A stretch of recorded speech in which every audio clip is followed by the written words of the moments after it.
नमस्कार, भक्ति शक्ति आस्था चैनल में आपका स्वागत है। आइए शुरू करते हैं माँ कात्यायनी की कथा।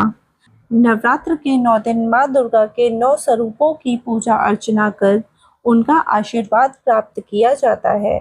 माँ दुर्गा के छठे रूप को माँ कात्यायनी को महिषासुर मर्दिनी के नाम से भी जाना जाता है।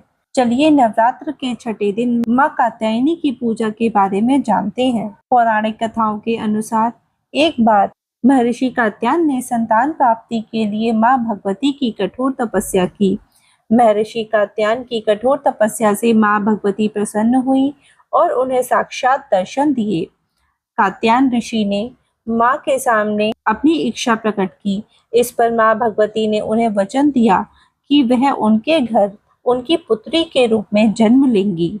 एक बार महिषासुर नाम के एक दैत्य का अत्याचार प्रतिदिन तीनों लोगों पर बढ़ता ही जा रहा था। इससे सभी देवी देवता परेशान हो गए। तब त्रिदेव ब्रह्मा विष्णु महेश अर्थात भगवान शिव के तेज से देवी को उत्पन्न किया, जिन्होंने महर्षि कात्यायन के घर जन्म लिया।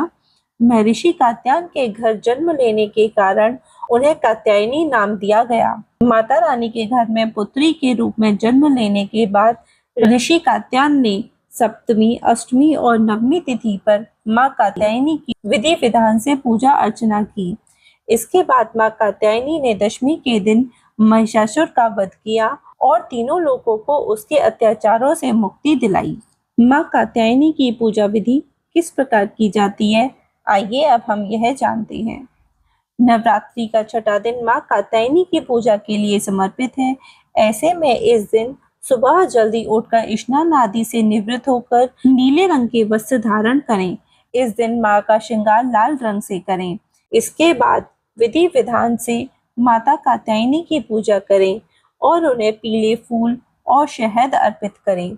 विधि विधान से माँ कात्यायनी की पूजा करने के बाद उनकी आरती करें। ऐसा कहा जाता है कि भगवान कृष्ण को पति रूप में पाने के लिए ब्रज की गोपियों ने इन्हीं की पूजा की थी। यह पूजा कालिंदी यमुना के तट पर की गई थी, इसलिए यह ब्रज मंडल में अधिष्ठात्री देवी के रूप में प्रतिष्ठित हैं। इनका स्वरूप अत्यंत भव्य और दिव्य है।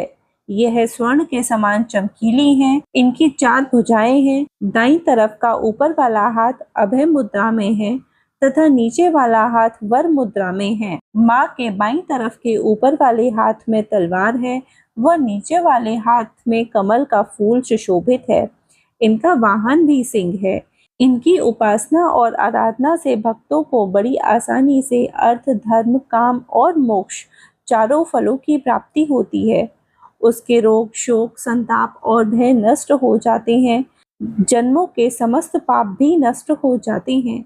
इसलिए कहा जाता है, इस देवी की उपासना करने से परम पद की प्राप्ति होती है। जय माँ कात्यायनी देवी।